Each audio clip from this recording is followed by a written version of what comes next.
जय श्री कृष्णा, राधे राधे। देखिए, 2014 के पहले देश में जो गाय का कटने की संख्या जो थी वो 13वें 14वें नंबर पे थी।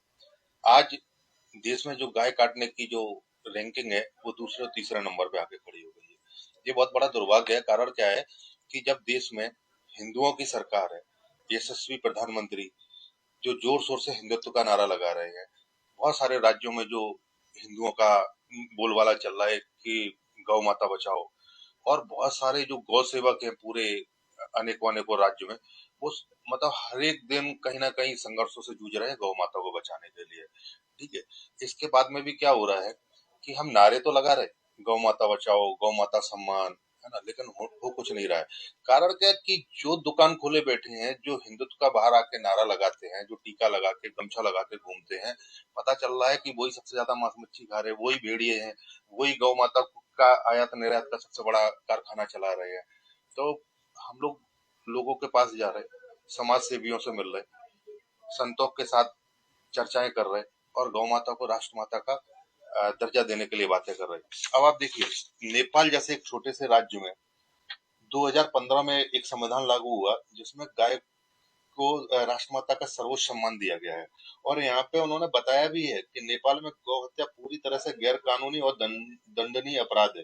कानून के तहत जानबूझकर गाय को मारने पर कड़ी जेल की सजा का प्रावधान है। अभी अभी देखने के लिए मिला है, अभी सोशल मीडिया पे बहुत सारे लोगों ने सुना भी है कि बंगाल में अभी हिंदुत्व के नाम पर नई सरकार आई। नई सरकार में गौ माता को बचाने का, गौ माता के नारे, हिंदुत्व के नारे से उन्होंने सरकार बनाई।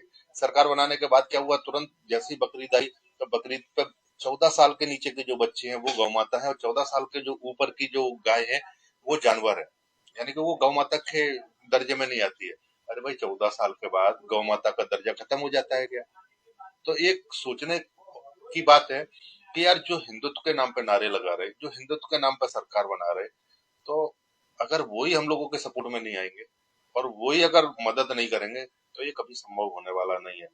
लोगों ने बहुत इनके साथ में, जो भारतीय जनता पार्टी की सरकार रही है उनके साथ में, है ना, बहुत ही सहानुभूति रखी है, क्योंकि हमारे जो यशस्वी प्रधानमंत्री जी हमेशा देश की बात करते हैं, हिंदुत्व की बात करते हैं, गौ माता सम्मान की बात करते हैं, बहुत सारे नेता करते हैं। तो अगर आज ये संभव नहीं हो पाया तो कभी संभव होगा नहीं। तो सारे साधु संत, सारे समाज सेवी, सारे गौ सेवक अपनी आवाज वहां तक पहुंचा रहे हैं कि भैया हमारी भी आवाज सुनी जाए और गौ माता को राष्ट्रमाता का दर्जा दिया जाए। जिस प्रकार से आपने जो ये पहल चालू किया कि गौ माता को राष्ट्रीय माता का दर्जा दिया जाए, तो आप इस तरह से शहरी जनों को क्या कहना चाहोगे? मैं सारे शहरीजनों को अपील करूंगा कि इस अभियान में ज्यादा से ज्यादा संख्या में हमारे साथ, लोगों के साथ, गौ सेवकों के साथ जुड़े और गौ माता को राष्ट्र माता का दर्जा दिलाने के लिए हो सके तो इस संघर्ष में, इस लड़ाई में आगे बढ़े। जय हिंद, जय भारत।